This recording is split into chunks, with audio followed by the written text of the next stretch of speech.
Welcome to the Penny Bloom Podcast. Ain't another place that has got more bombast. Romp past your mom, dad's listening to Tomcats, talking everything to make you sad. We don't want that. We're here to make you smile. Put your mind at ease. Peace, love, and bloom, and always praise Keanu Reeves. This what we about. Get some weed and now. We'll talk until we can't no more, and then we peacing out. All right, let's go. Penny Bloom Podcast. It's the Penny Bloom Podcast. Penny Bloom Podcast. It's the Penny Bloom Podcast. Penny Bloom Podcast. Penny Bloom Podcast. Hello, everybody, and welcome in to Cinema Surprise, brought to you by us, the Penny Bloom Podcast. Today, we continue with Joseph's third pick. He's picked Tron Legacy. He's picked the Book of Eli. It is time today for Babylon. Released on December 23rd, 2022, written and directed by Damien Chazelle. I am Colton Robertson. I am joined by Joseph George. What's up, homie? Oh, what up, what up? Always a pleasure to be here. Oh, and it's always a pleasure to have you, especially today. I was so pleased when you picked Babylon. I don't, if for those who listened last week, I may have burst your eardrums with my reaction. Mm-hmm. But I love Babylon. This was my second viewing. I'm very high on it. This was your first viewing. How are you feeling about Babylon? Yes. Yeah, the first movie here where I didn't know what to expect because I haven't seen it, and I'm very glad I chose it as well. This was it's, but I don't know, a lot of things in this movie are things that I felt already, but I haven't had anything I can point to be like, just watch this, and then that's kind of how I view Hollywood and movies, and just what like the good in movies are meant for, and what a cool like way to send like that message in a modern context, but involve it like it's the same thing happening like over again. Like I don't know, it's just with no audio, and to see people in a theater hear sound for the first time, and then to just stand up and start cheering, you know, everything's about to change. And so like there's all these things melded into one movie, and then also within that movie you have the excess and just parties and craziness and the just lavish lifestyles. The story goes from, I mean, you don't know what's gonna happen. I don't even know what examples to bring up. Like there's an elephant Tobey that walks Maguire. through a door. Yeah, a weird. What's up with him? You know, what's like his? Is he just a party animal, and that's just how like? What's his look like? Why is he looking like that? You know, I'm going drugs. Yeah, lots of drugs. Is kind of how I kind of take that whole persona. He's going like a brain almost fried from drugs. He's like the casino leader, or like just the crime. Like what was like his position, kind of like what, because they had to give him the money to pay back the casino, and maybe he's just like the middleman for that. Like just I'm going crime boss of some sort. Yeah, he's kind of the Joe he's the Pesci, Hollywood maybe. underworld leader of sorts. You know, that's kind of how I take him. But like that's the pinnacle example of how you don't know where this fucking movie's gonna go, is Tobey Maguire's entire sequence in this film, which is only about 12 minutes. Yeah, it's not a very big chunk, but it's like it's very impactful part of the movie. Like I said, this was my second viewing of the movie. I watched it for the first time March of 2023, I want to say. It was a few months after its release. It had hit streaming, and me and Emily watched it together. And I mean, I'm blown away by it. I love this movie, and I understand that a lot of people, it's got extremely mixed reception, like excruciatingly mixed reception. This almost put Damien Chazelle in director's jail. Ironically enough, this was an absolute fucking flop at the box office. bombed like a motherfucker. And I mean, there's a lot to go off there. You know, it was an excessively expensive movie. It was 3 hours and 9 minutes. It got a Christmas release, which was kind of like, oh yeah, this could be, this, you know, maybe it'll slot in there. But Avatar: The Way of the Water was in theaters at the time. Probably would have been better suited for a summer. So like, there was all sorts of stuff that lent to this movie's inevitable collapse, falling flat on its face financially. Sorry for the alliteration there. Didn't mean to, and it was hard to spit out. Damn. That's sad, though. But it is one of those things where, like, it's almost cosmically comedic that it flopped as hard as it did.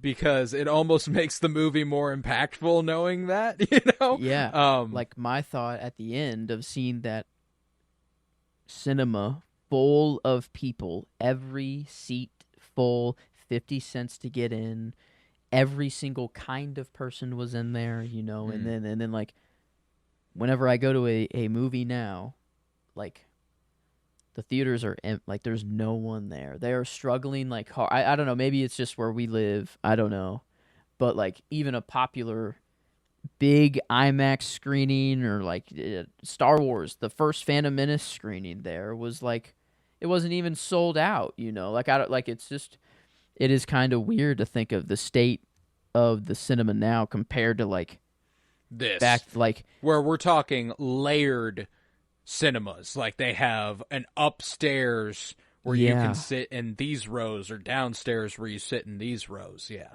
And is that how movies were really made, or was this just one fucking crazy movie, you know? Like, are you talking about like the silent at the beginning film sequence? Yeah, before we entered the sound era, like, yes, that is how movies used to be made.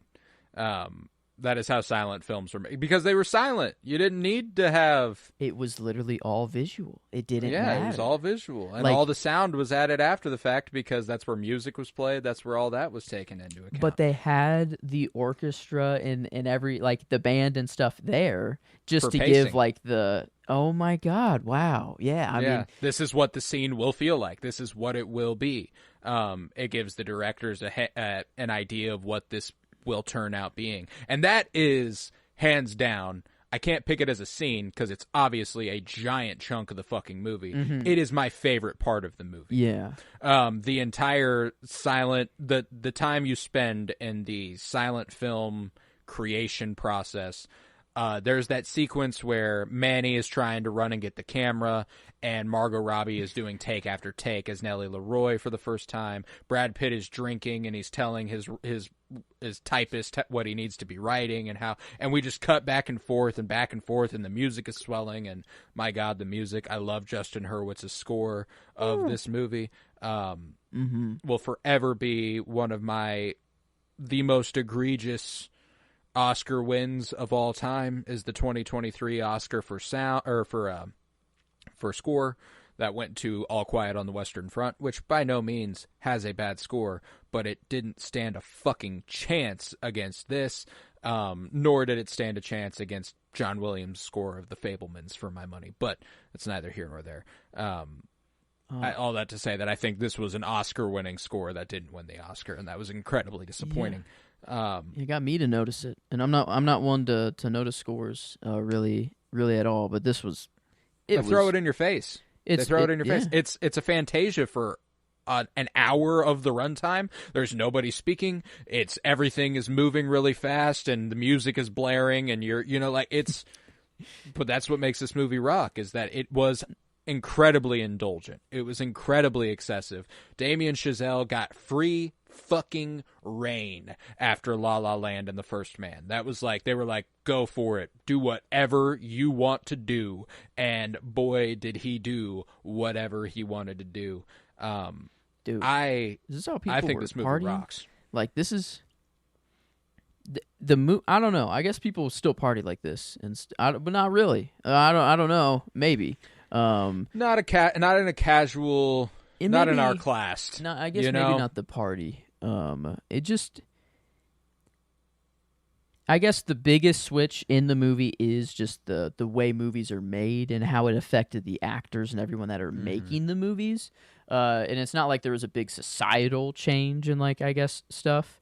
But I guess they kind of hinted at that, like that they weren't really in that life anymore, or that, like, even when Tobey Maguire's character comes up, it's like, this is the only place that still knows how to have fun. You know, it's like that there has been kind of like a recessive nature of society back. Like, we're coming to the end of the Roaring 20s. A very, like, when we're talking about, like, the time period this movie takes place, that's also very important. We're nearing the end of the Roaring 20s, about to enter the Great Depression. Okay. So yeah. the conservative values begin to come back in times of strife and strain, because we need money, we need our economy better, we need all this. So conservatism begins to take over again. And I mean, we're experiencing a regressive shift right now. Like, this is about 100 years later. Like, we are experiencing a very similar regressive shift that happened during this period. Like, there's the point whenever Manny is firing Lady Faye because her and Nellie are in a relationship, and he's like, they don't like that anymore.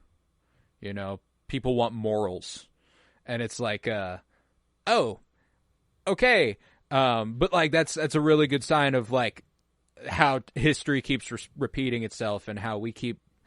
I love that this movie is, like, it's so old, obviously.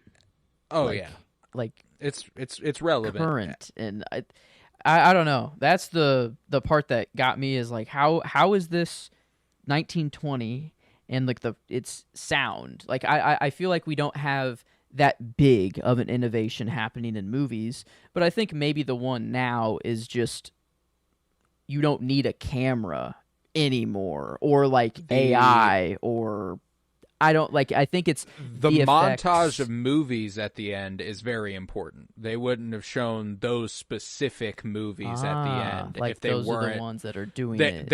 Right. They show Tron, and they show Jurassic Park, and they show Matrix, and they show Avatar, to show the end, the conclusion of that evolution to where we are now. And that's a steady evolution from Tron to Jurassic Park to Matrix to Avatar. You know, like, that is a steady uptick of what, like, they show from the first, you know, clip of you know, Nope, the black man on the horse, and then they go to the iconic clip of the railroad, and then, you know, we get several wonderful movies featured in this, and I loved that. I've watched a lot of them since the first time I've watched this, which was one of those that'd be cool. like I could recognize a lot more. And the final one that I absolutely loved, which was interesting because it was after Avatar, was Persona, one of my favorite, like, an absolutely incredible black and white movie. The one where the kid is putting his hand on the projected screen, seemingly, you know, kind of in a way that's like a great movie. Persona, love that, strongly recommend. And that came after by Ingmar Bergman, after Avatar. I guess yes. I didn't clock it. I think they're going at the.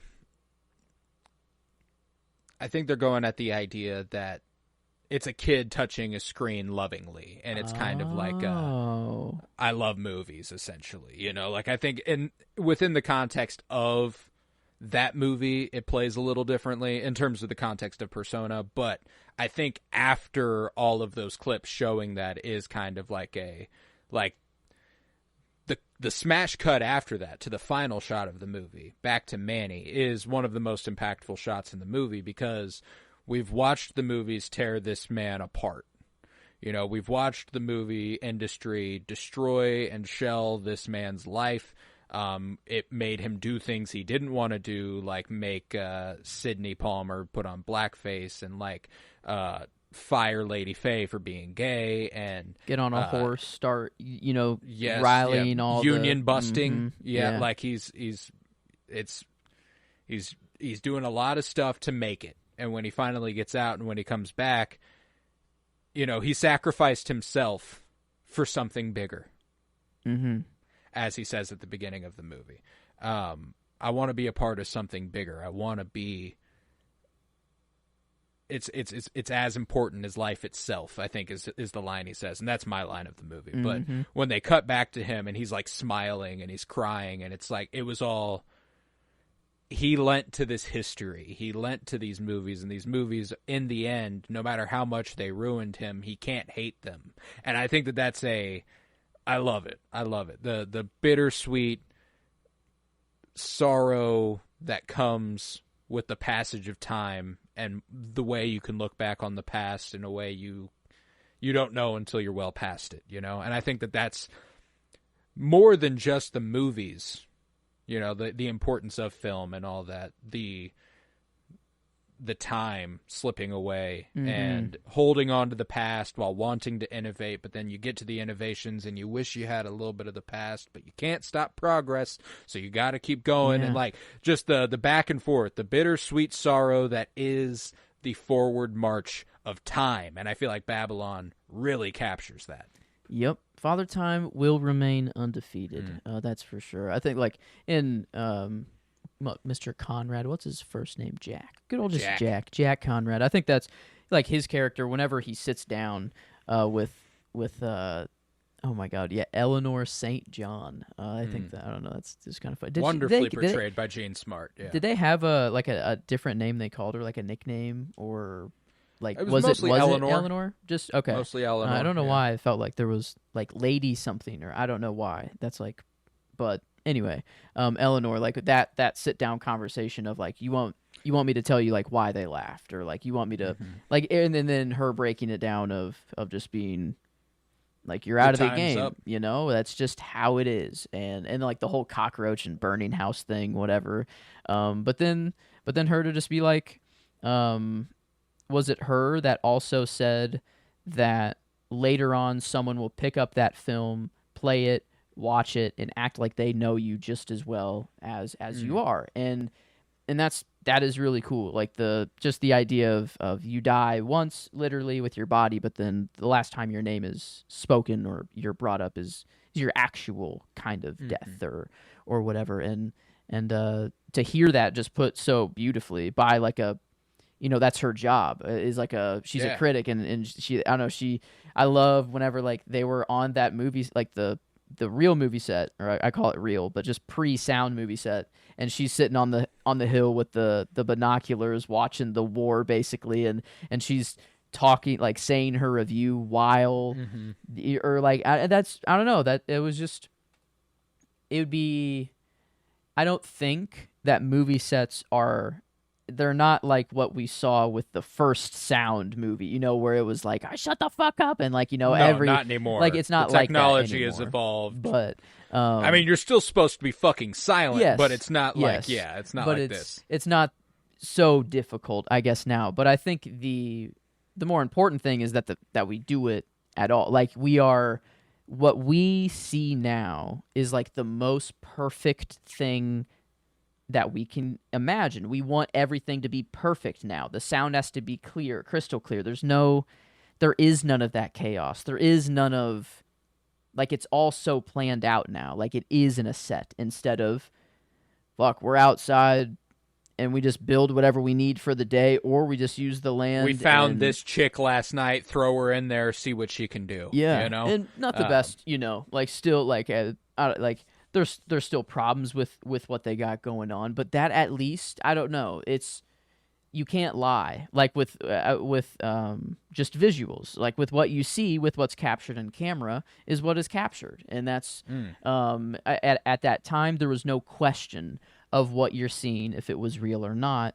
And then whenever there was a mind-blowing shot or something that was wait, how did they do that, it's just done practically. It is, whether they're slicing film or something, there's still no line. It is all real things they filmed. And now I'm glad that we can make crazy movies now, like Tron Legacy, the first movie I chose. That's the continuation of one of the movies they have at the end here.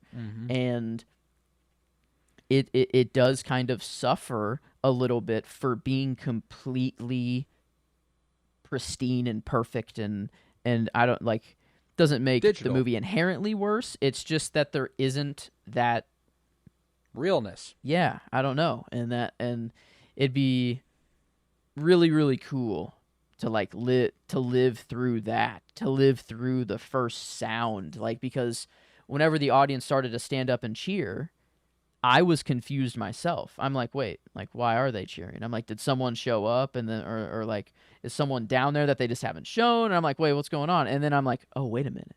They're hearing They've sound. never heard sound. I'm like, oh, Yeah. shit. I'm like, and that's just my brain. It is second nature. Sound is I don't As know. important Yes. to a movie as the visuals in a lot of cases. Yeah. But we can make a silent film today. Or do people still do that? You know, is that The 2011 Best Picture winner was a silent film. Hey, that's I don't know. I feel like because we can, you know, we can make color movies, we can make all these movies. We still make black and white movies every now and then. Like, why not make a silent film? Like, you know, and there were people who did not give in to the status quo and the shifting from sound to, or shifting from silent to sound. You know, like Charlie Chaplin made silent films well into the 30s, and even into the early 40s. You know, like it was, and now obviously that was the biggest silent film star of his day, and you know he's able to do that because he was Charlie Chaplin, you know, like stuff like that. Like there's a line to toe there, but you know, I appreciate that when it comes to the evolutions in cinema, it's not stark. It's not like, well, nothing was the same after that, but there were still remnants. The way that whenever Technicolor came onto the scene, there were still black and white movies for years and for a very long time. And now that visual effects have come into play, we still get movies that don't utilize them. And it's kind of like, you know, it's all these sorts of things that there's a constant evolution. And to go back to that scene about with Eleanor St. John and Jack Conrad, she puts so poignantly the job. You know, there was actually a quote about a month ago from a legendary director named David Cronenberg in promotion for The Shrouds, where he said, I'm often watching movies in order to see dead people. I want to see them again. I want to hear them. And so in a way, the cinema is kind of a shrouded post-death machine. In a way, cinema is a cemetery. And I was like, that's a fucking bar right there. It's so weird that I've never thought of movies in this way until recently in my life. Movies have just been movies. Like, I don't know. It was just something to watch. And that's what was cool about Jack, is that, like, he had an idea of what movies could be. You know, like, and then when they got there, he'd already been past his prime, so he didn't get a chance to bask in the glory. Yeah. You know, he helped build a future for a sunset he would never get to see, so to say. Yes, you know, he walked so that others could fly. You know, and that's okay. It's a hard. You know, it sucks for yourself. You know, it's like, damn. Well, it would have been nice if I could have you know, climbed in broke that through parade here, and reaped the rewards and benefits and all. But it's at least, I don't know. At least you can go on knowing that if you were born 20 years later or whatever, that is probably what you'd be doing. I don't know. It's just it doesn't even just attain or just apply to just movies. It's like kind of everything. And that's why, I don't know, the movie was so impressive to me, is that on one end it can be so lavish and just excessive, and we're just doing whatever to do whatever because we can, and then get super serious and be like Conrad, like I don't like the guy, like the dude's a piece of shit in the movie, and like, you know, he the way he treats all of his wives, you know, that he's who knows how many marriages this guy's had at this point, but it's like the dude sucks. But during that scene, and during, like, when he's has this, he's realizing it for himself, and then eventually his end, like, it's clear. Like, I mean, it's like whenever, like, I feel like that's the first end of a character in the movie, right? Like, that's when the ending kind of starts, is when he goes up to his room. Yeah, I mean, it's and his whole walk there, you're like, oh yeah, you know exactly what's going down. Yeah, it's the big, you know, like, even from whenever he said, I'm going to get the cigars, like, I'm like, oh. And it's the conversation right before. He was able to put his nose down and push forward and, you know, forget about George to a degree. Never forget about George, but always kind of be like, he was able to put him out of his mind a bit. He was able to go, George is gone. He was my staunchest supporter. Nothing's the same after George kills himself for him. After that, it's all downhill. That's whenever he gets the call that George committed suicide, he has probably my favorite Jack Conrad scene in the movie, where he talks to his theater actress wife, and he's like, "You're wrong. Yes. You know, like, movies are important. They are. I want you to they're know every one bit thing. as important. Yeah, you like, know, like 100,000 people go and see you, and it's a smash hit. 100,000 people see a movie, and it's a fucking flop. You know, like, and it's like, okay, yeah, you know, sound. But regardless, before that, whenever he's going on how movies are important and their art, and you need, like, one day it will be recognized that way. Loved that. But Lady Faye is a staunch reminder of what used to be when he sits down with her for that second. And she's going on to Europe. She's able to move on. She's able to do these things. And he realizes he's never going to be able to do these things. He's never going to be able to do that. And that it is just like his whole journey upstairs. You know, what's the best tip you've ever gotten? $50. Ah, who gave you that? You did, sir. He's like, have every bit of money I have. And you're like, okay, yep, all right, this is it.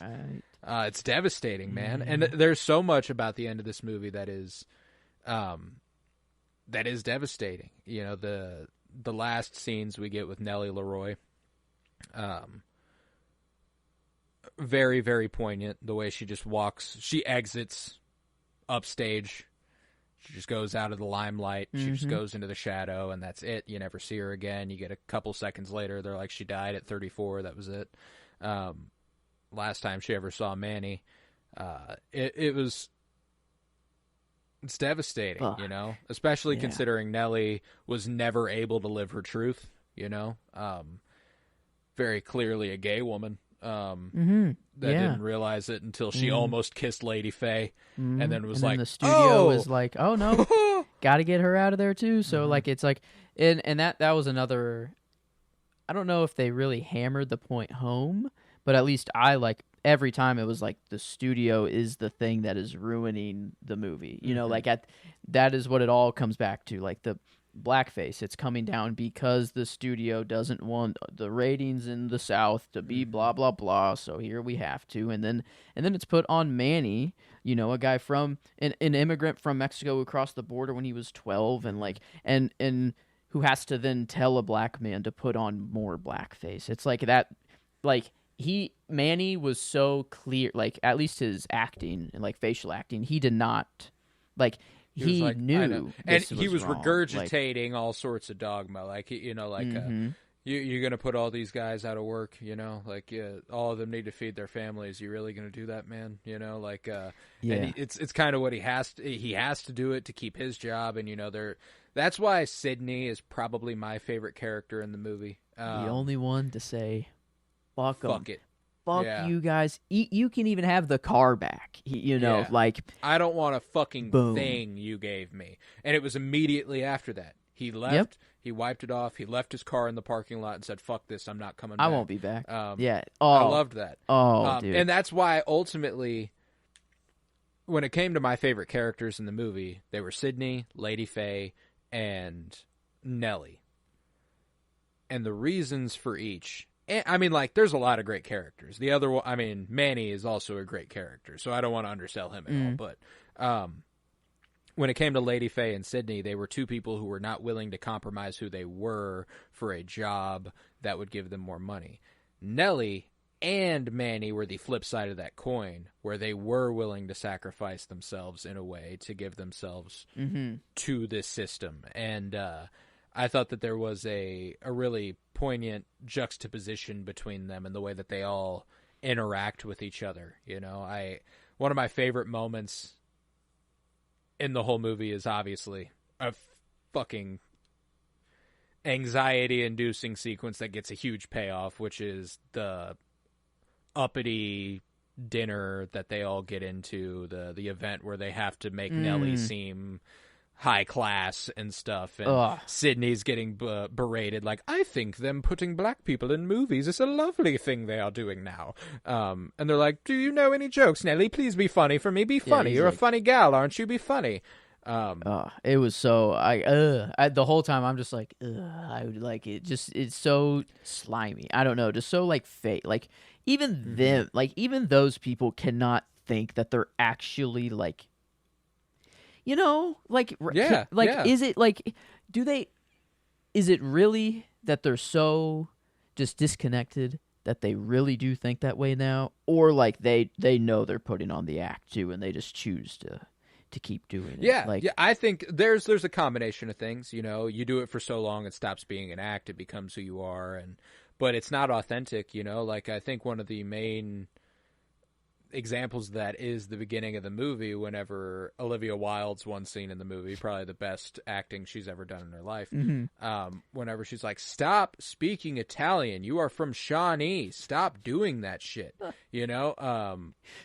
And God, yeah, I didn't like, and that's what they're all, when in doubt, say something French, like, she says something French, and clearly the woman who responds doesn't speak French, or else she would have asked her why the fuck she said that in that weird way. Yeah. She just responds with something in French to make it seem like she also knows French. Because none of these motherfuckers know French, man. They know French words, and they'll string them together back to back. Because even Gene Smart there in that scene goes, we, like, yeah, sure. And everyone's content with that. And like, they're also fucking phony. And I love that Nelly ends up being like, you know what? Fuck you, motherfuckers. Here's what a monster, an animal from New Jersey does. You know what? I'm gonna go home, put some cocaine up my pussy, while you all, that whole sequence, the way she vomits, but she's about to vomit, so she runs back inside, vomits on the rug,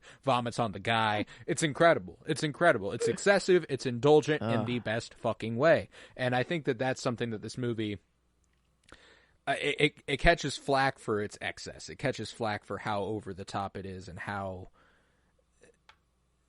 it is a lot. And I could see how some would think it is too much, but I don't think it is. I think that that's the point. It's is the that Roaring it's too much, '20s. That's where this movie is trying to say a whole lot about Hollywood and the history of it, as well as the current state. But I think also it's doing what it's. The message inside the movie is to preserve film and to do it for a, preservation and not really for just movie making, whatever. But they're also doing that in this movie by preserving of what the 20s is like. Like they're giving a period piece, kind of, of what it would be like to be an actor. It's definitely a period. Yeah, piece, it's of what it would be like to be an actor in the 20s and to live that life. Like they are just going from one thing to the next, and it like that is their life. That's crazy. Like it gave me a crazy insight to just like all the different kind of people who work on a movie too. Just to see that movie set, the silent movie set, like kind of just painted a picture of like how many people it actually takes to make a movie. Those are all just one scenes that are going on, but you need an orchestra to keep them on pace. You need the costume people to make all the things, the prop people, and they're all, it's just, it has to be chaos. And I think that my favorite part is definitely the earlier parts of the movie. Like just when we are in that excess, when we're in that era of silent movies,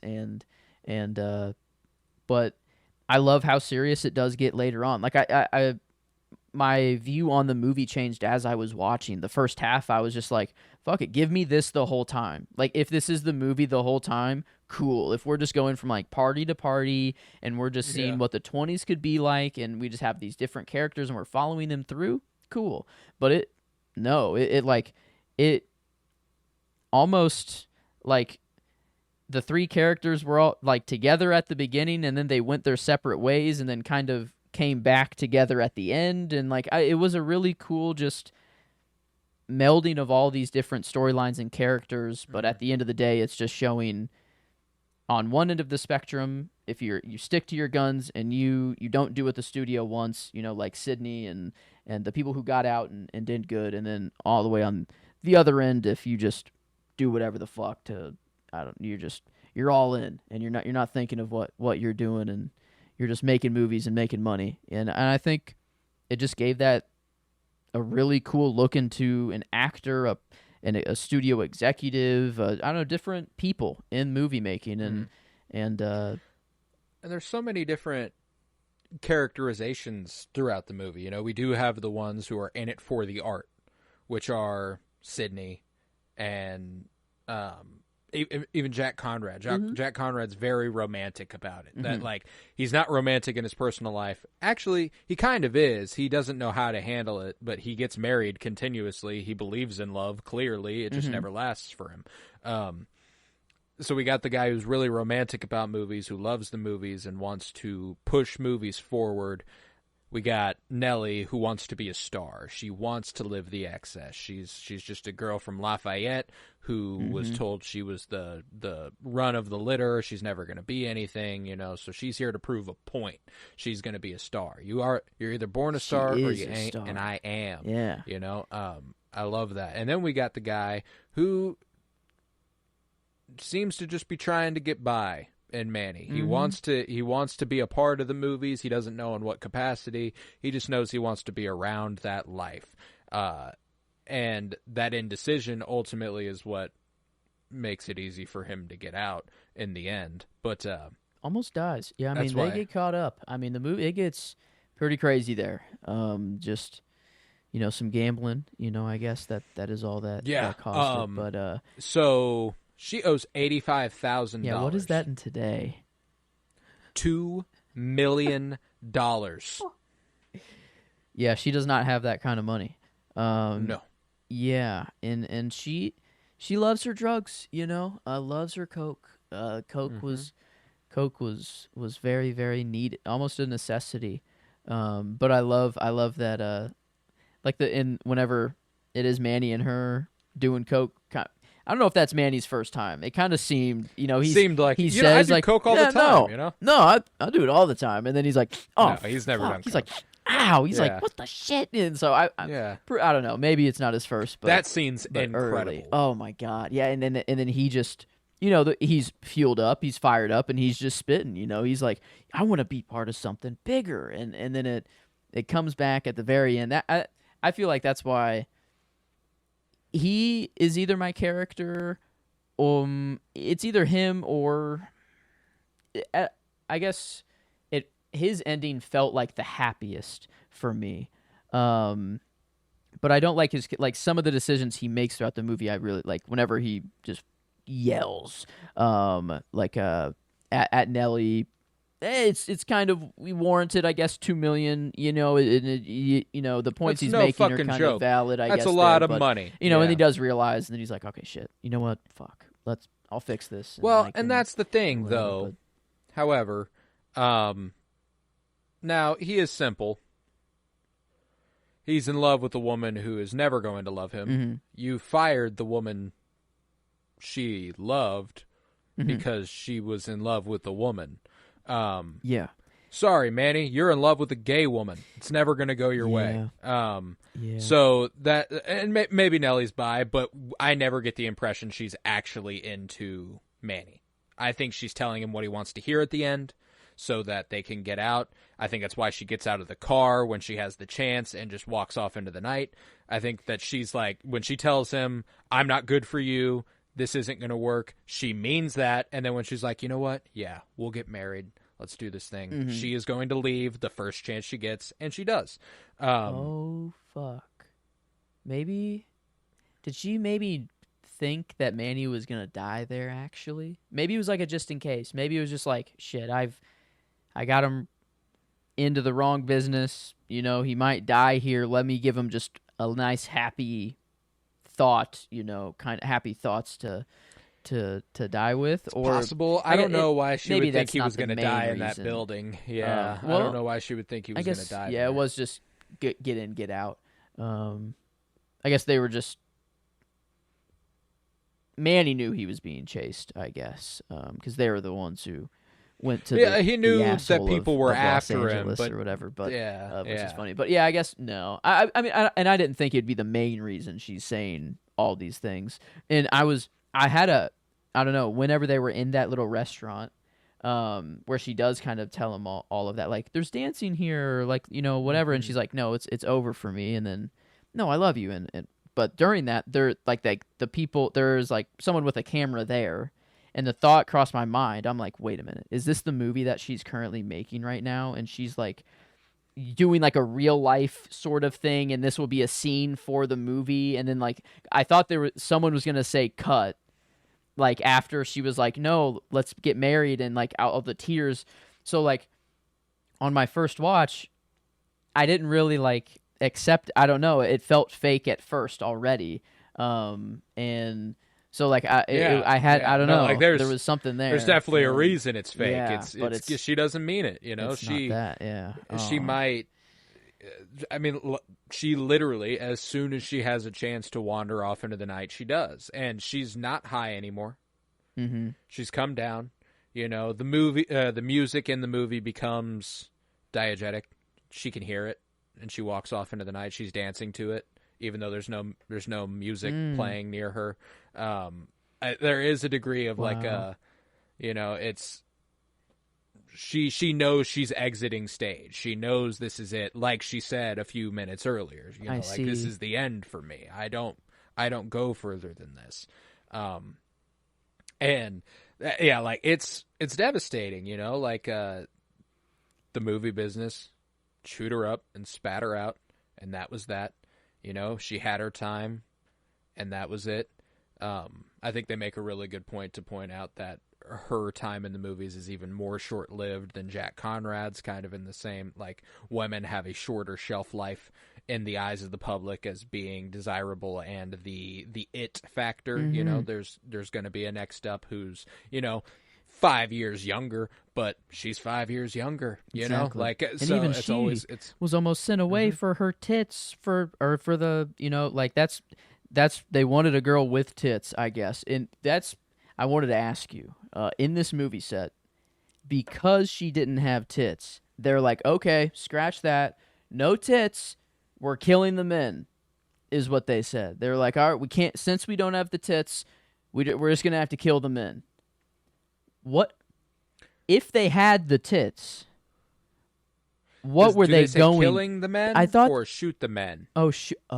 shoot the, not literally. Oh my fucking god! Yeah. I'm like, wait, what the fuck does that mean? I'm like, what happens if they have the tits? I'm like, so these men have to die since the that okay. Oh my god, shoot as in just camera. Yeah, shoot as in with a camera, motherfucker. Okay, well, I take it that she would have been, with them in some capacity, showing her tits, but they're just going to have to shoot the men on their own. Okay.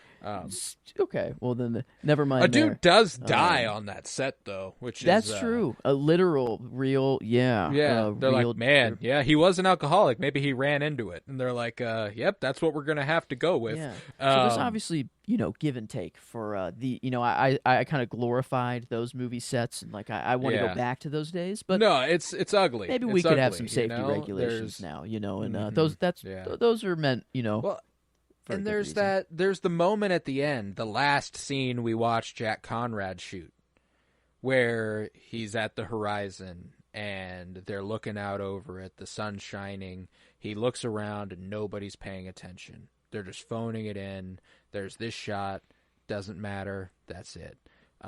But then you think about what happened at the beginning of the movie when he was drunk as fuck and he stumbled onto set and they're running out of light and he locks the fuck in and he goes for it. Yeah, like and he goes for it, and Spike Jonze, an actual movie director playing the German movie director, by the way, goes, we got it. And they all just fucking electrically go up. Everyone was in. Everyone was wrapped. Everyone needed that shot to go well. So to compare it to the ending, the last scene we do watch him shoot, and he looks around and he's like, nobody even gives a fuck anymore. Like nobody cares that this is what we're doing. Wow.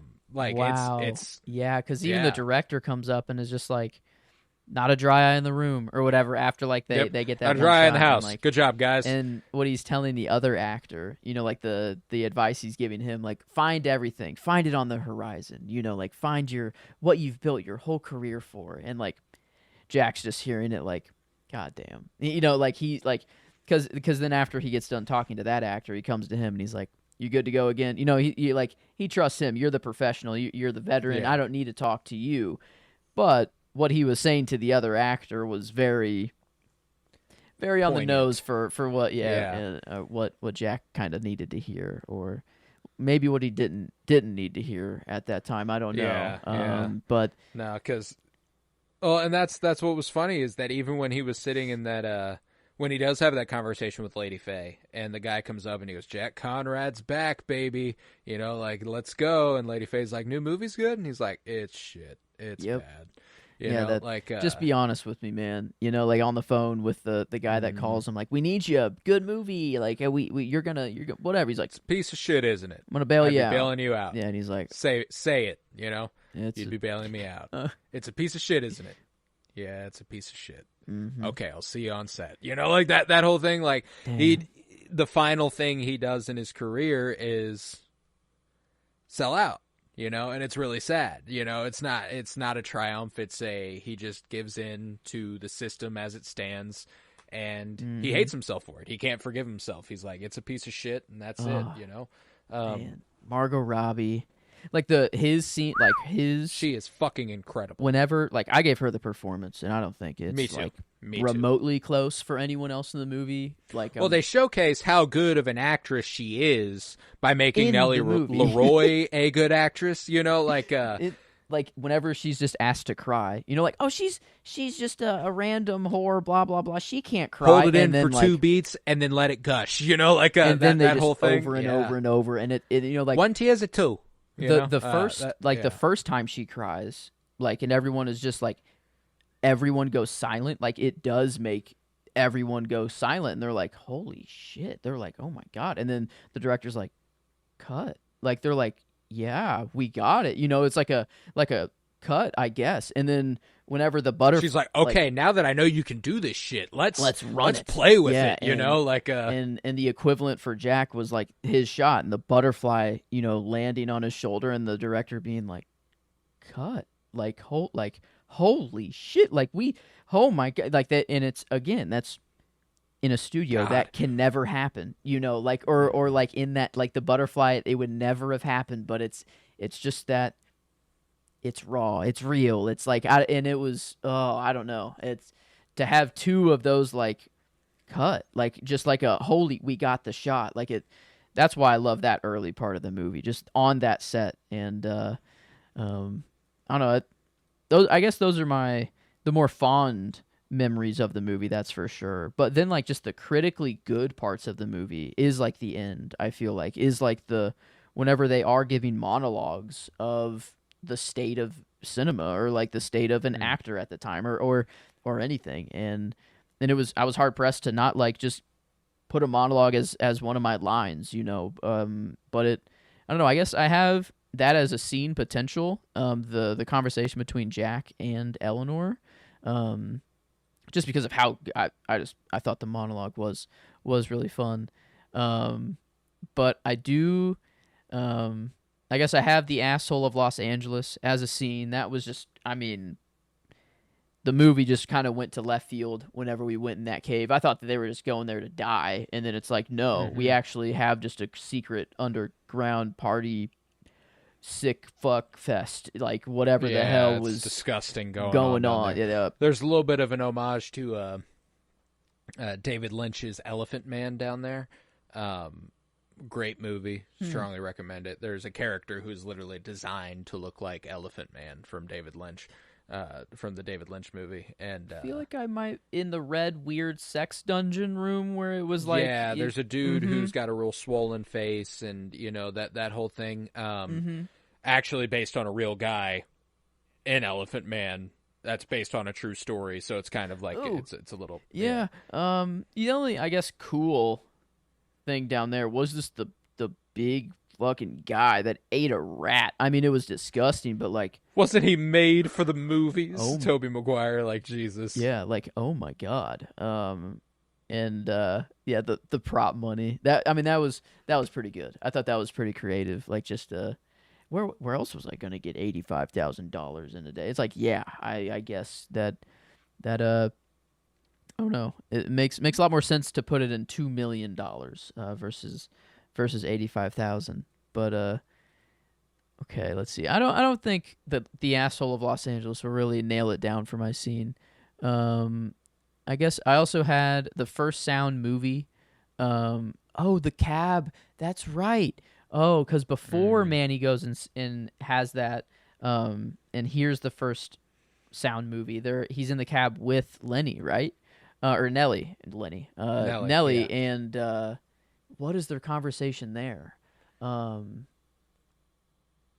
starts with her going, because she was like, she had a bunch of people around her, and he kind of got her out of the crowd and then into the car. This is after they've gone to see her mom at the asylum. That's right. Okay. They get in the car, and she basically goes, I hate when people put toppings on ice cream.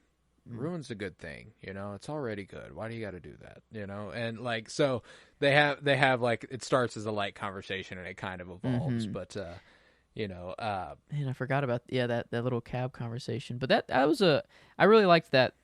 That was strong, I guess. Like just from that, and then him going into the movies, seeing that, and I feel like that's I feel like Manny. I don't know. I do keep coming back to him.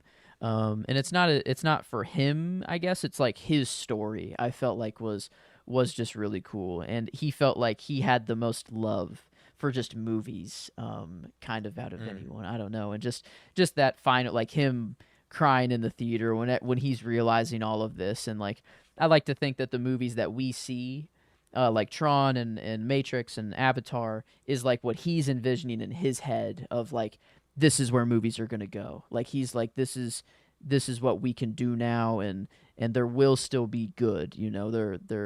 He experienced the absolute worst that it could be on that set, you know, and a guy died there too, you know, in a hot ass box for an hour straight or whatever. And but yeah, like there's goods and pros and cons to everything, but I guess there will always, the fact that we can make any movie so easily, and we can just, the camera doesn't even have to be there now, and we can do everything on a computer.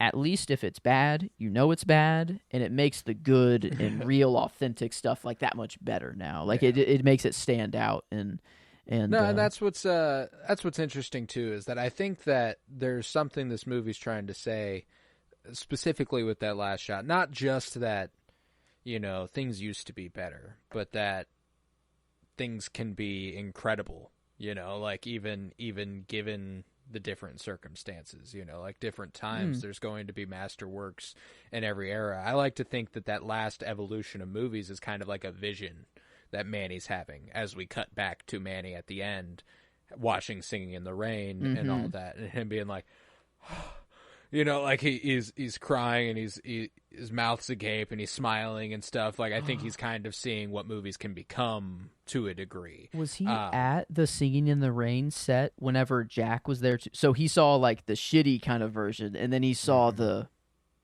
good and like what it can be. Yeah. Oh, because Singing in the awesome. Rain was the musical Singing in the Rain is inspired by the song Singing in the Rain, which was, you know, like it was a big hit that got redone over the years.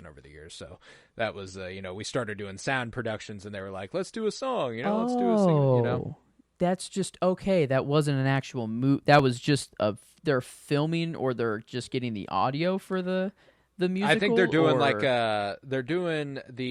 there was a big, I can't remember what it's called. There's like a giant variety show, the Hollywood Review of 1929, a pre-code musical comedy that featured countless names, like tons of people were in it, and they just performed and did all these different things. So I think that's what they're doing. I think that's kind of what they're alluding to, is that this is the Hollywood Review of 1929. But so he sees the movie, which is about the transition from silent films to sound films, by the way. That movie's set 1927. They even show the main actress in Singing in the Rain do the same scene as Margot Robbie attempts to do it when she's sitting on the bed with Lady Faye going over lines with her. Pierre, don't you go, please don't go. Yeah. That whole thing. I love you. I love you. I love you. I love you. I love you. I love you. And him just remembering it being like, and it's bitter, it's bitter, it's bitter. And then I like to think he sees what movies could be, and then it's sweet again. And he's like, oh, this is, Gene Kelly starts singing and he realizes what's special about it. And, there's, Gene Kelly was an incredible talent. I'll make anybody think movies are special, but I love the end of this movie, man. And I love the montage, not only just of the movies, but when they go to the black and white shots throughout that were in this movie. They show Margot Robbie with the tear falling down her face and Brad Pitt and that other actress kissing with the butterfly there, on her shoulder. dude, but it's not there at the end. I was like, oh, come on. Like, because when we saw the butterfly, I think we saw it in color, and like it was just it's not a real butterfly. They really unless that would have been really cool if a butterfly actually landed and they were like, holy fuck. But that was the only thing. I guess I don't think the butterfly, unless I don't know, unless it was just an earlier part in the shot and then it just didn't land yet or something. But I don't think it was there on the end shot. But no, that was like the single tear going down Margot's face. Yeah. And then it cuts to like them kissing at the party and stuff. And the handheld shot that they got. Oh my God, that was and it's beautiful. And then we see the reel of film being dyed and stuff. Like that's what you're seeing at the end of the movie, and like just all that fucking magnificent. I love the end of this movie. It made me feel so deeply. It made me cry like a motherfucker when you get to the end there. It's not the happiest start to the end. It's pretty devastating. It's reminiscent of Royal Tenenbaums-esque, but successful. So like I don't like it. It got me feeling those feelings, but then it was like, well, I don't know. It was different because I knew his fate kind of when he's walking up there. Like it was like, well, not to mention that when he does that, there's still like 30 minutes left in the movie. Like it's what? Yeah, like there's a lot of movie. Oh, okay. Because I guess I'm thinking that's just his end. So like, it doesn't actually happen that close. Because I guess there is. I think after that we go to Tobey Maguire's hellhole and the asshole of L.A. or whatever. The end really flies. Then I guess there's a lot of movie. There is so much movie that we are not going to be able to touch on all of it. The title card, I love when the movie does this, isn't for 30 minutes into the movie, which I absolutely adore. It's that beautiful setup where, right before they cut to it, he asks Manny, have you ever been on a movie set? And he goes, no. And he goes, it's the most magical place on earth. And Manny smiles and bow, Babylon. And I was like, yep, that's hard. I love the opening party sequence. One of my favorite, there's a lot of long takes. I love Margot Robbie's dance sequence at the beginning. It's utterly incredible. And then when that oneer ends, they cut to Manny and he's just standing like this. And you're like, wait, that's exactly how I was watching this scene. There's a cool thing they do with Manny where he's observing the things happening kind of like you are. And when he gets wrapped up in it, it's obviously different. But whenever he's just sitting back, I think that's another thing the ending gives him is it reminds him of what he used to be before all of it and what it used to be like before he got involved, because now he's not involved anymore. The magic of the movie's kind of taken out. It's like you know how it's made, a magician's act. Once you know the secret and everything, it's like that's pretty easy, or that's pretty simple. But that's simple. But before you know, it's like, wait, what the fuck? It's like how and I bet, I don't know, maybe it wouldn't ruin the entire movie, but I think it kind of like a menu thing where it's like if you know so much about food and you just know all the theory and whatever, it's like kind of ruins the art of it a little bit if you just know how it's done. I think it's to different a degree, with movies. I think it's different. I think it helps you realize how difficult it is to make a movie and how the final product you get from a movie is so different. I think what can ruin movies is being on the business side of it, which Manny was. Being an executive and being in the studio system, being like, you don't get to experience the creative freedoms. You are answering to somebody and you report down and you actually limit creatives and you tell them what to do, and you are putting a dampener on what they are capable of. And it's kind of, I think there's a revival of his spirit at the end when he realizes movies are going to continue and they're going to be better without what they were doing. Yeah. Father Time. It's it may seem on your end that because we will lose. We will lose against Father Time, and it may seem that it's a loss for everybody, but no, it's just for us at the time. It will continue on. Movies, we still got good movies now. I can say all these things and wish to go back or wish things can be that way, but we've got fucking fantastic. We got this movie 2 years ago. Like even this year alone, I'm seeing movies that I'm saying that are like my favorites of all time. So it's like, I'm not worried. Better, I guess I'm not worried that cinema's over. If anything, I've been revitalized. I've been like boom. Like I feel like we're getting there. It's back. I mean, it's an art form now.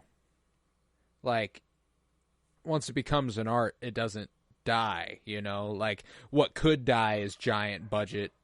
Sorry about that. I don't know if you could hear that. Giant budget, big, massive films. Like, but when that goes away, it's not like cameras stop existing.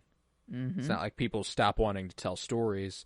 We just get lower budget personal stories that and inevitably it will reemerge back into being this again, Like that's one of the things that I wish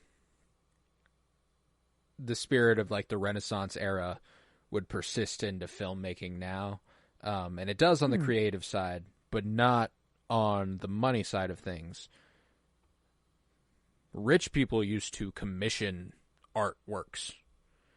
They used to be like, paint this for me. I will pay you this much money. Make this movie. I will pay you this much money. I will make this movie happen. Like I wish that was a little bit more of a common thread, like when it came to, there's a movie coming out in a few months by Francis Ford Coppola, Megalopolis, coming out at the end of the year. Pretty much entirely self-financed. Nobody would produce this movie for Francis Ford Coppola. Francis Ford Coppola had to front the money entirely on his own, pretty much. Wow. We're talking about a dude who made the Godfather trilogy and Apocalypse Now. What the fuck do you mean he couldn't find anybody to finance his movie? You know what I'm saying? That's insane. And so that's why whenever creatives are just given the keys, whenever Damien Chazelle is able to make a Babylon, whenever Spielberg is able to make a Fabelmans, or there was one more recently that George Miller gets to make Fury Road. I feel like that was the one where I was just like, let loose, do whatever the fuck you want, It's invigorating. It's inspiring. Like you've made something that only you could have made, and someone gave you the capability to do that. Like you were able to do that and it sucks that it requires money, but it does. It's an expensive art form. Yeah. It's a massive part of it. It's just undeniable. There's nothing we can really change about that unless there's a lot bigger changes that have to happen first for money not to be the factor. But yeah, no, sure. They had that. They're renting out the I don't know. It'd be nice if we just had like a massive studio, just like a communal movie studio. Like I don't know how that works, but that's kind of tough. But like I feel like the volume and like now that like we have technologies to where you can do a lot of the work beforehand, and like I don't know, it could be really maybe that is the next big switch. Like we are going through another big change in movies. I don't feel like it's as big as sound being introduced, but I feel like there is a next step. Like I feel like whether it's 50 years or however long. Like, I wonder what that next biggest step in movie watching is. That isn't. I mean, maybe 4D or something like that. I They're feel like already it's trying like to do something like that. VR somehow. Like imagine if a whole movie was filmed with a 360 camera and you are the camera moving. Like maybe that would be too motion. I don't know, or like I don't know how that really works to view a movie like that. But I see that's kind of the only next jump is like whenever it's not on a screen anymore and you're in the movie somehow. Yeah. Well, that's why I think IMAX is kind of the pinnacle of what we are capable of doing in a satisfying manner. I mean, because you're talking about they're all renting out cameras and stuff. When it comes to IMAX, now a lot of stuff is made to be in IMAX. There are only 8 IMAX cameras. Wait. In the world? In the world, there are only 8 and IMAX Nolan has cameras. Broken 3 of them, isn't that right? Yes, he has broken 3. He's IMAX almost broken cameras. half of what we have total now. That's yeah. Whoa, that is no. So like, whenever a movie gets played in IMAX, and you're like, this feels like it's blimped, like it's blown up to fit the screen. It is. It's not. It wasn't filmed for IMAX. Like Challengers showed in IMAX. Wasn't filmed for IMAX. Oppenheimer was filmed for IMAX. Like that is. It was filmed with the IMAX cameras. The next movie that's getting filmed with the IMAX cameras is the Ryan Coogler, Michael B. Jordan vampire movie that they're making. I don't know if you've heard about that. That is the next movie using the IMAX cameras. So it is cool to know that, like, because IMAX is a corporation all unto itself. It is its own company. It's not just a format. It's not just like you can watch it in IMAX. No, like it is. It's like Dolby IMAX Atmos exists. or... Yes, exactly. Okay. Wow. That is kind of sucks. So to go back to that, we're renting out cameras and we're, it is communal, like, but there is a competition to it, Warner Brothers got it for this vampire movie, but Universal had it for Oppenheimer, and it's kind of like how do you? It's a war. It's almost it's almost like they're at war with each other all the time. Wow, and that's where how do we thrive most in the arts? I do like the idea that capitalism breeds innovation, supposedly. And I'd say obviously there's a degree of that in film, but there's also a degree of it in film that's obviously detrimental to the process of movie making, where it's like, okay, well, if we just pooled our resources, if we were communal about making movies, who knows what kind of movies we could make, so it's a give and take. We don't know what those movies would be like because we don't have those movies. They don't exist, it is all competition. That's why Barbie's release date was the same day as Oppenheimer's, was because Christopher Nolan left Warner Brothers, and Warner Brothers wanted to sun his movie. They didn't know they would end up making the biggest double feature of all time. So like that's one of those examples where like sometimes it works out. Like it's just it's bizarre. We live in such a strange time for art and creation that it's. There's a give and take. There's a lot of good. There is a lot of bad. But, every once in a while it gives us a Babylon or something like it. So I adore this movie. It's one of those ones I wish I would have caught on the big screen. But the 3-hour, 9-minute thing does make it difficult. Yeah, that is kind of the only downside, really, is that it is just a little lengthy. But as far as what's happening in the movie, I want in a movie. This is it feels like this.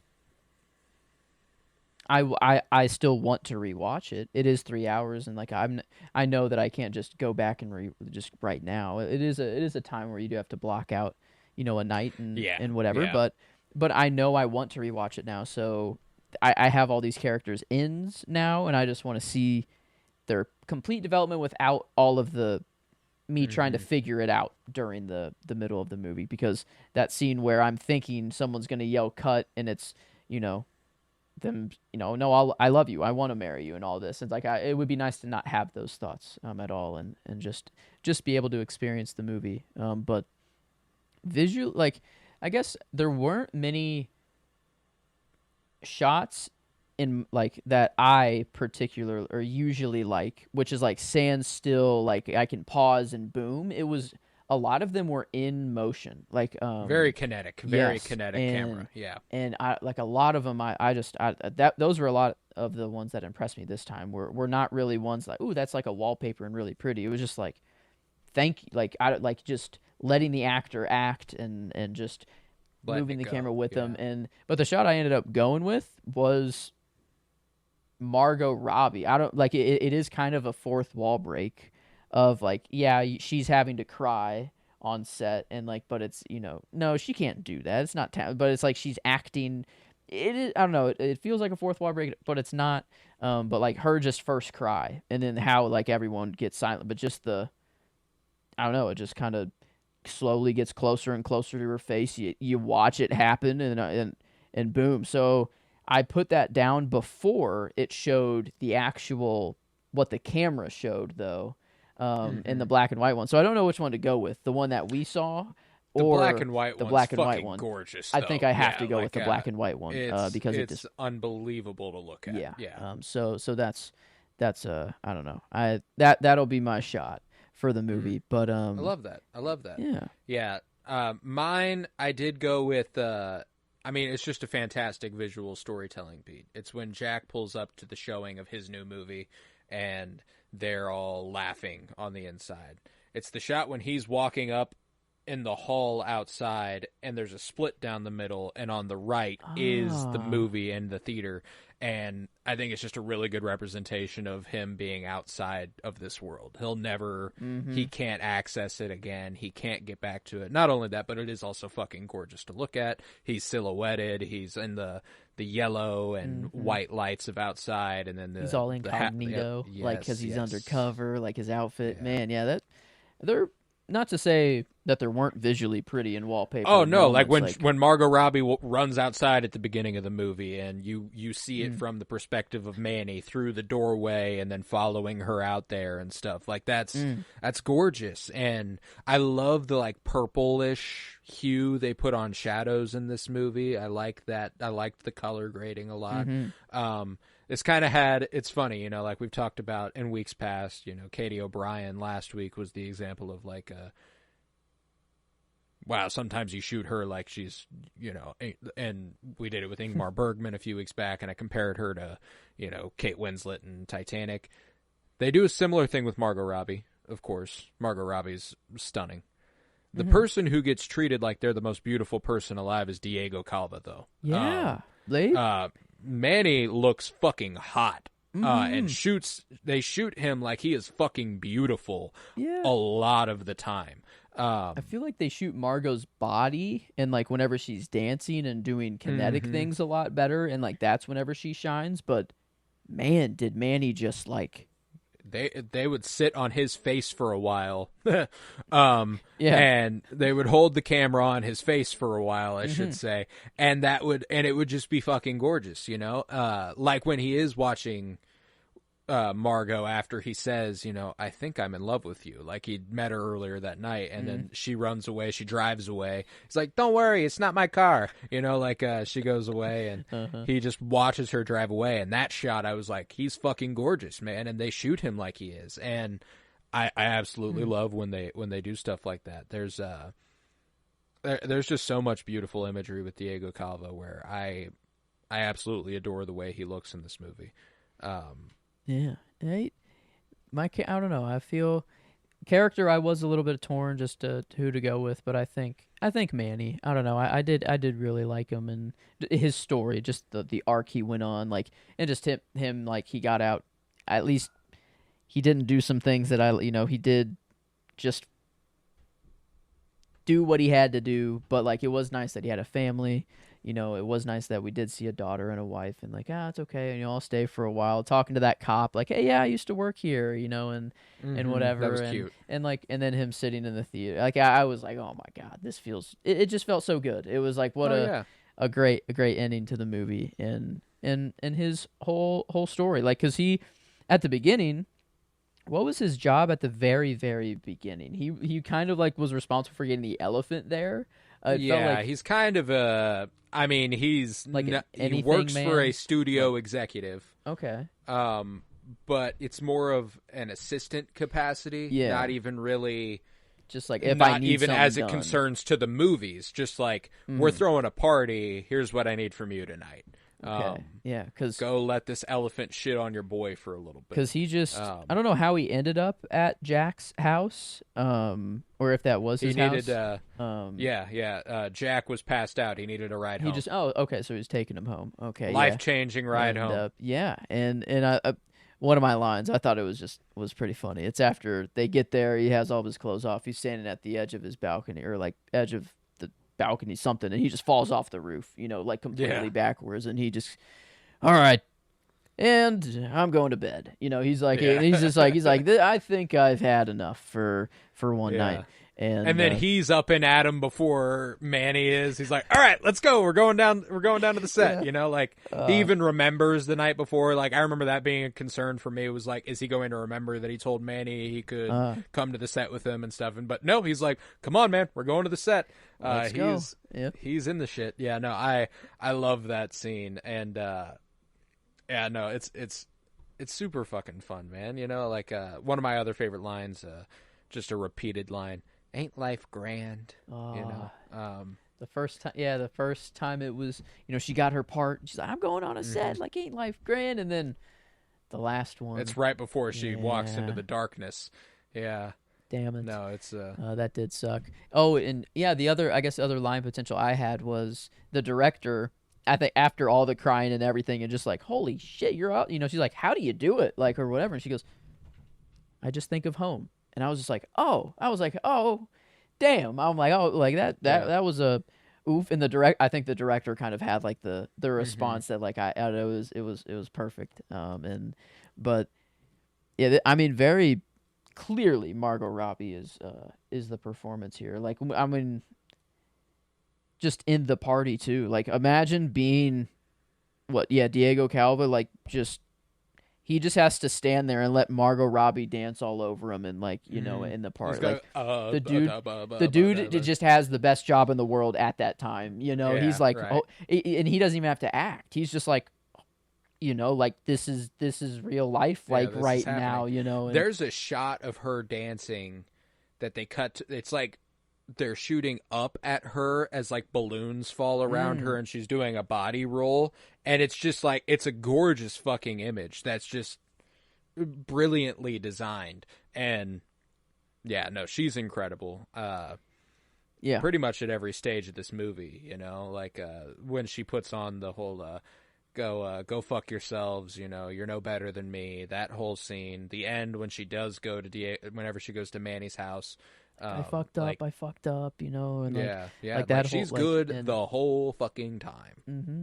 High on coke, she's good at crying, she's good at partying, she's good at dancing, she's good at just looking extremely attractive at all points. Not even just her, like everyone in the movie's this is just a sexy movie. Like this is everyone's just hot. Yeah, and that party at the beginning, like that, like, I mean, whoa. And the elephant, I thought, I mean, that's like all the breaks we would get from the music. We'd literally go to the band and they'd be like, so we're just supposed to play when the elephant, or like whenever it, I don't even think they say elephant. I think they're just like, whenever it comes in, or it's like, going to start yeah, stomping like, around. Yeah. Yeah. Like, I don't want to get in, I can't get in. She's like, you fucking puss. It's like, like, and then we just cut to it actually happening, and they're just playing away, and I think it ends with like the elephant, like basically getting right to where the band is, or like you see the trumpets or something.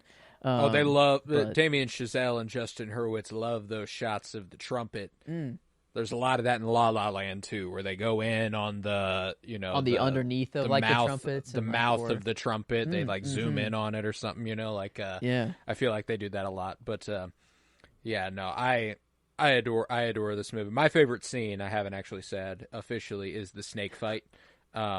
I love the snake fight. Whenever she's like, all of you are fucking pussies. Nobody's going to fight the fucking snake, huh?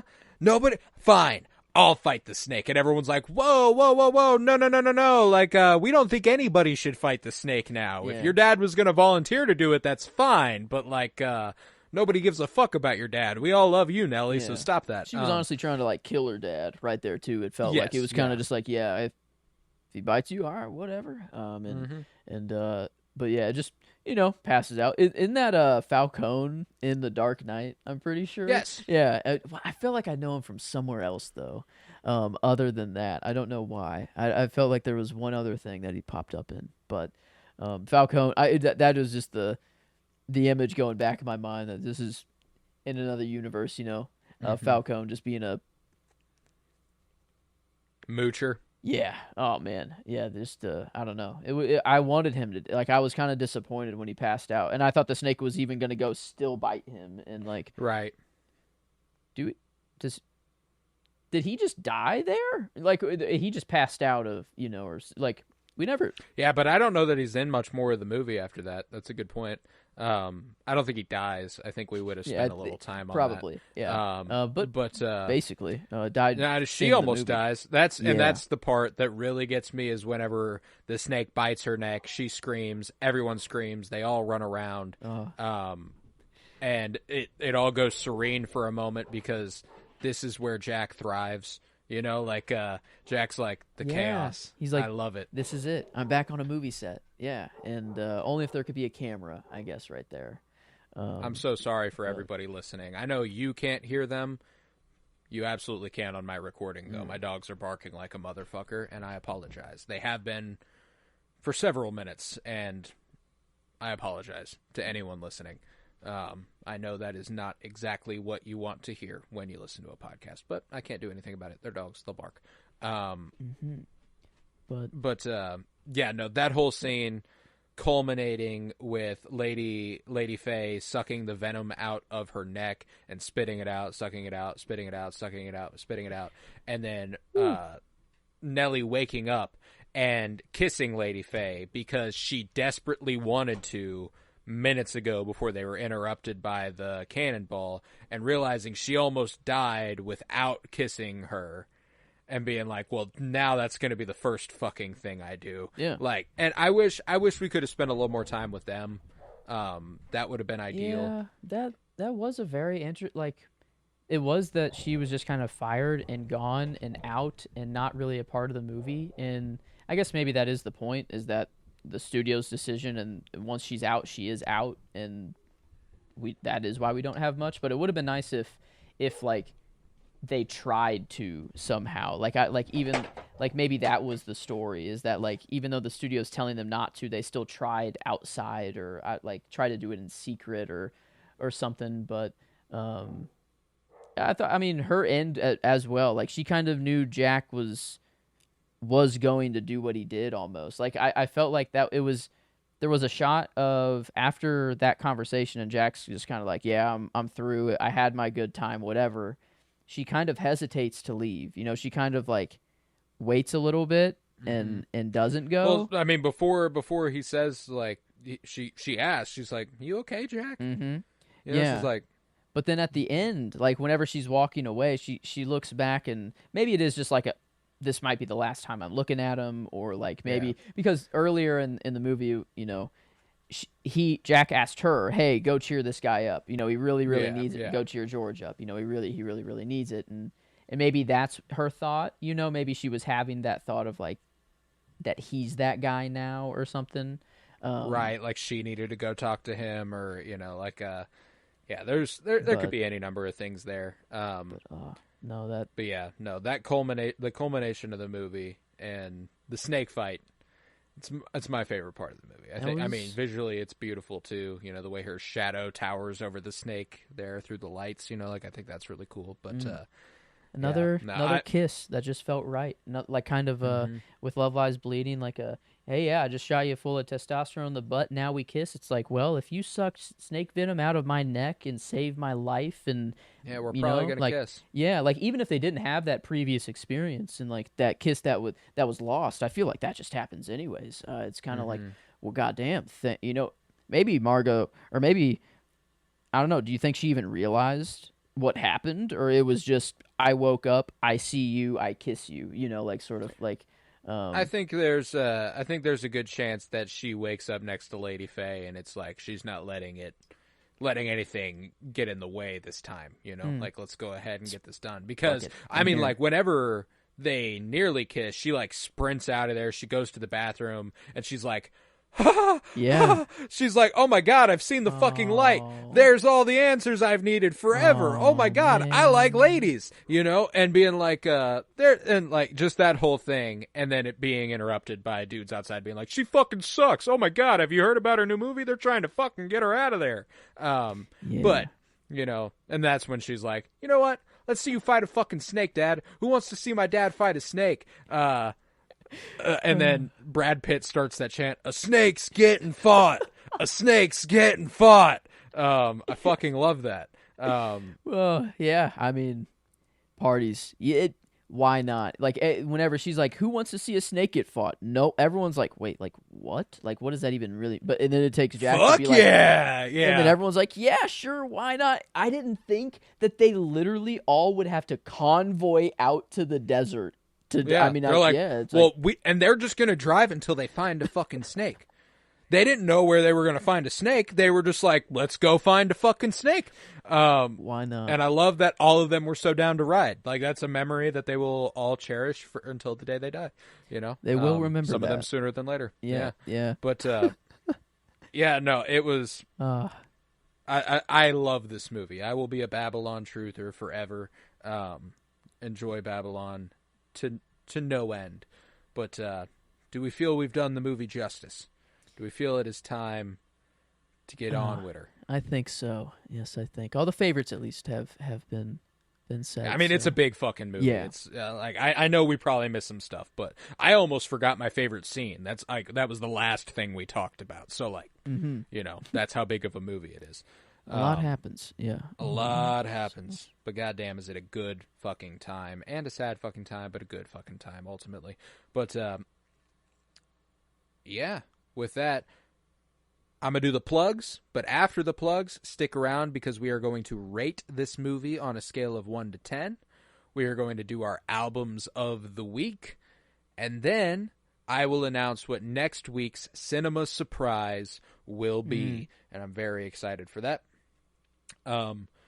But yeah, so if you would, head to patreon.com/PennyBloomPod, where you'll find over 100 hours of exclusive content, all sorts of book reviews, comic book reviews, movie reviews, and the like. You can also get early access content and the series we've been working on titled The Penny Bloom Dispatch, which is a little bit more timely, weekly sort of thing where we talk about news and arts and the entertainments and stuff like that. And Joseph's been doing his science and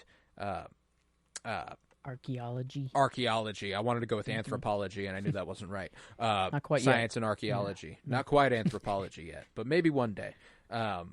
So we, it's a little bit of everything. It's taking both mine and Joe's biggest interests and melding it into one thing.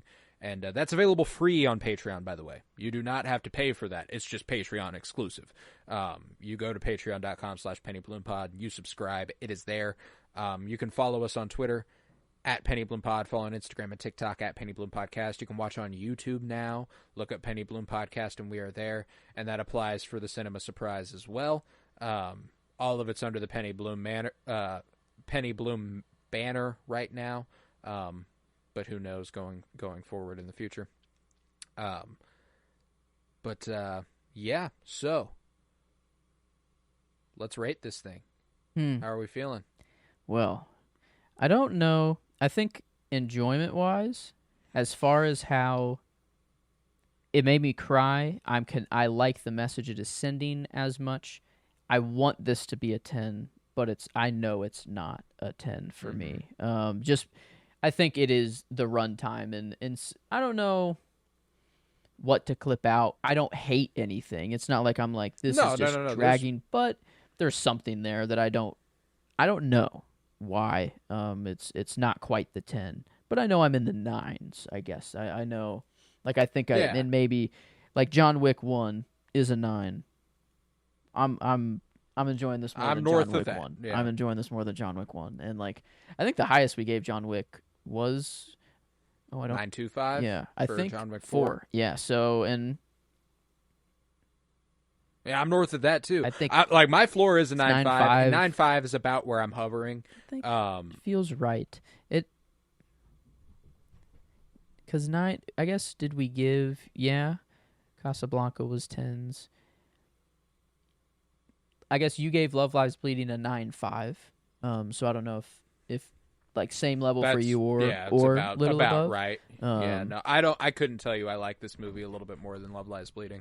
Okay. They're about the same.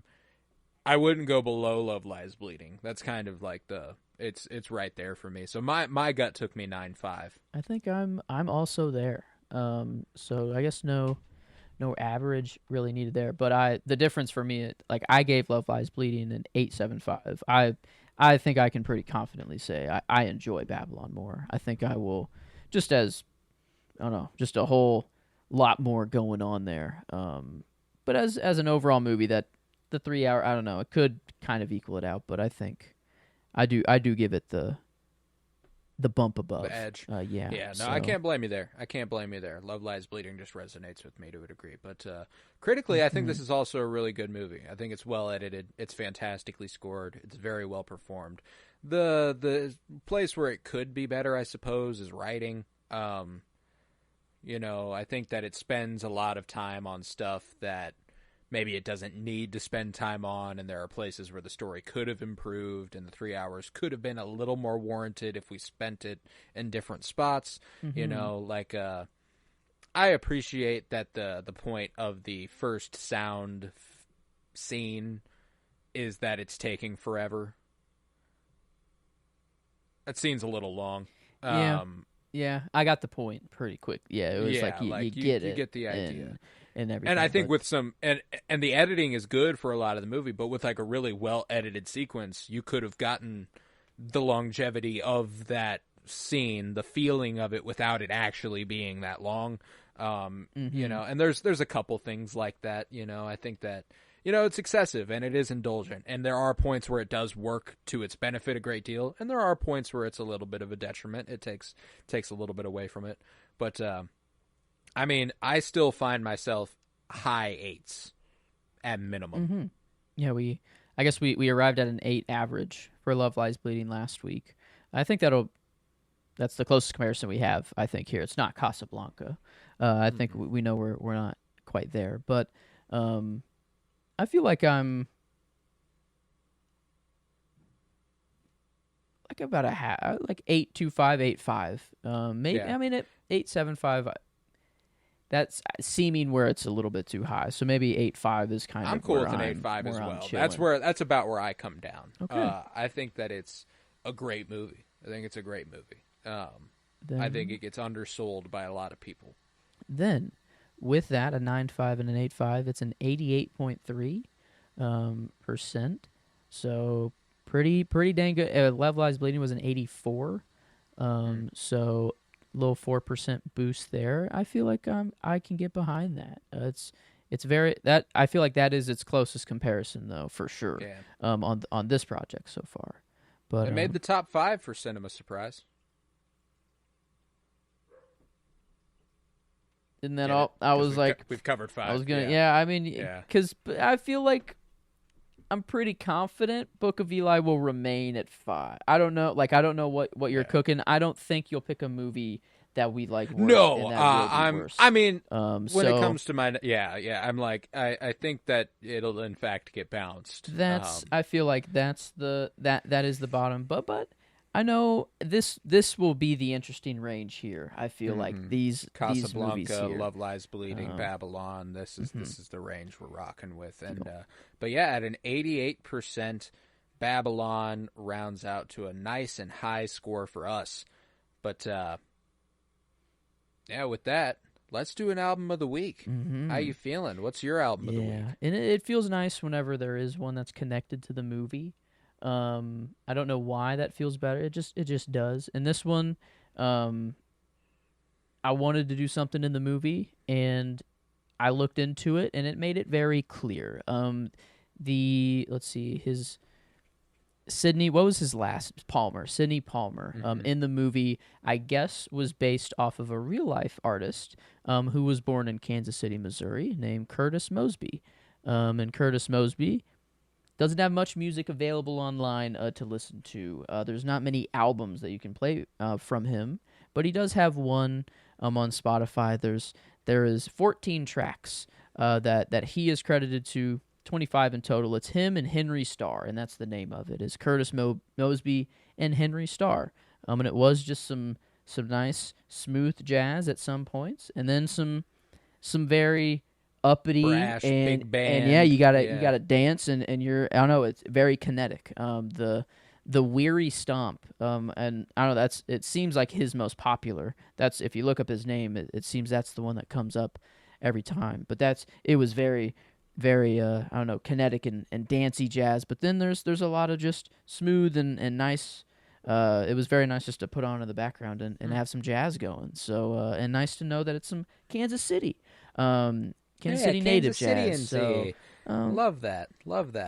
Yeah, no, and I couldn't branch too far from this movie for my album of the week either, as Babylon's score is one of my favorites, period. So I'm going Babylon, the original motion picture soundtrack by Justin Hurwitz. I absolutely adore this score. I think that, it has those moments too. I love Manny and Nellie's theme.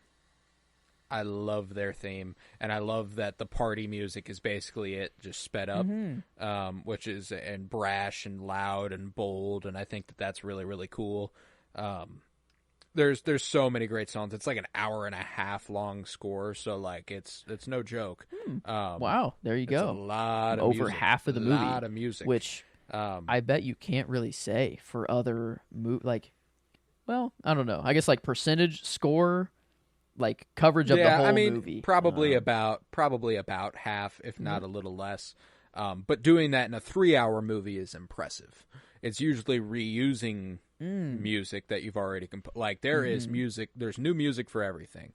Now there is a lot of reprisals, a different take on the same music, but it's really strong. So I like that. Curtis Mosby and what was the other gentleman?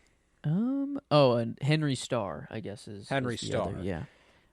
But Curtis Mosby and Henry Starr and the Babylon soundtrack. So, good couple albums of the week. And with that, we will announce what is next on Cinema Surprise. I told you off mic, I don't think it was on mic, that if you ever went with a movie that you had not seen, I would do the same thing. And I'm excited, because I have never seen it. I do, however, own it. It was on my Letterboxd watch list, and my lovely girlfriend was kind enough to go through my watch list when it was around our birthday or my birthday or our anniversary, sometime in that range, and pick stuff that I hadn't watched yet to own physically. And I was super excited to finally crack one of these open. I'm super excited. Next week's Cinema Surprise is Cure. 1997, Cure, directed by Kiyoshi Kurosawa, no relation. no relation. No relation. I'm very excited. This is, I've heard it's a dark one. It's a little more. It's a little different than the things we've covered. I like that we've had this, back and forth in tone, a lot of different stuff. Love Lies Bleeding was pretty dark, don't get me wrong, but this is a different kind of dark, I think, as far as what I've heard. And I'm excited. It's also our first foreign film on the Cinema Surprise so far. And I'm very happy to be bringing us Cure by Kiyoshi Kurosawa next Friday on Cinema Surprise. I like going in completely. I didn't even really read the synopsis. I got murder. That was the only line or word I got out of it, and I'll keep it at that.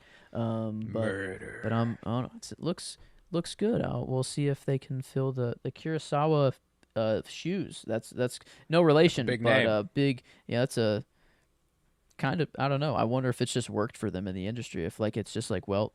Maybe, it just gets them noticed more. Take a shot on this guy. His name's Kurosawa. They got it in its blood, could it's be, it's in their blood. So, but let's go. Cure. So, Cure.